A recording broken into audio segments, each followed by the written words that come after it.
नई दिल्ली में इस बार त्रिकोणीय मुकाबला, कुल 23 उम्मीदवार मैदान में। आम आदमी पार्टी से पूर्व मुख्यमंत्री अरविंद केजरीवाल लगातार चौथी बार लड़ रहे हैं चुनाव। अरविंद केजरीवाल के मुकाबले बीजेपी ने पूर्व मुख्यमंत्री साहिब सिंह वर्मा के बेटे और पूर्व सांसद प्रवेश वर्मा को उतारा। पूर्व मुख्यमंत्री शीला दीक्षित के बेटे संदीप दीक्षित कांग्रेस के उम्मीदवार। लगातार 3 बार से नई दिल्ली विधानसभा सीट से विधायक हैं अरविंद केजरीवाल। 2013, 2015 और 2020 में जीत की हैट्रिक लगाई। केजरीवाल से पहले शीला दीक्षित का गढ़ हुआ करता था नई दिल्ली विधानसभा इलाका। 1998 से 2013 तक इस सीट से विधायक रही। लगातार 3 चुनाव जीता। 2013 के विधानसभा चुनाव में अरविंद केजरीवाल ने शीला दीक्षित को दी थी शिकस्त। पहली बार चुनाव लड़ रहे केजरीवाल से करीब 26,000 वोटों से हार गई थी दिल्ली की तत्कालीन मुख्यमंत्री। 2015 के चुनाव में केजरीवाल की और बड़ी जीत। बीजेपी की नुपुर शर्मा को करीब 32,000 वोटों से दी थी शिकस्त। तीसरे नंबर पर रही थी कांग्रेस के दिग्गज नेता किरण वालिया।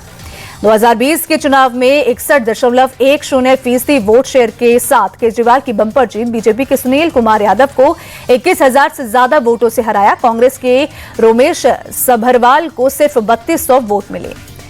2008 में डिलिमिटेशन के बाद अस्तित्व में आई थी नई दिल्ली विधानसभा सीट। उससे पहले गोल्ड मार्केट के नाम से जाना जाता था ये विधानसभा इलाका।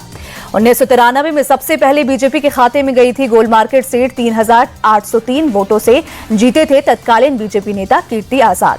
1998 के चुनाव में पहली बार दिल्ली की सीट से जीती थी शीला दीक्षित। बीजेपी के उम्मीदवार और तत्कालीन विधायक कीर्ति आजाद को 5600 वोटों से दी थी शिकस्त। नई दिल्ली विधानसभा सीट का दिलचस्प इतिहास। अब तक 7 बार हुए चुनावों में 6 बार जो यहां से जीता वही दिल्ली का मुख्यमंत्री बना। जो पार्टी यहां से जीती उसी की सरकार बनी। नई दिल्ली विधानसभा सीट पर हमेशा बाहरी उम्मीदवारों की जीत। अरविंद केजरीवाल, शीला दीक्षित और कीर्ति आजाद में से कोई भी दिल्ली का रहने वाला नहीं। दिल्ली के दिल में बसी राजधानी की इस सीट पर मिक्स पॉपुलेशन, ज्यादातर सेंट्रल गवर्नमेंट के कर्मचारियों और बड़े बड़े व्यवसायियों के वोट।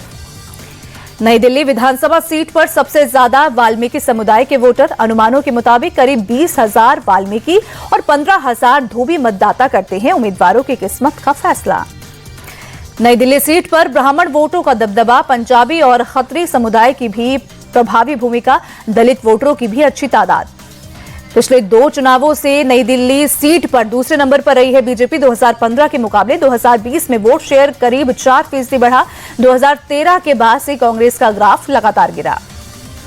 बीजेपी के साथ जा सकते हैं परंपरागत ब्राह्मण वोटर और सरकारी कर्मचारी। संदीप दीक्षित को मिल सकता है शीला दीक्षित के बेटे होने का फायदा। वोट बटे तो मुश्किल हो सकती है केजरीवाल की राह।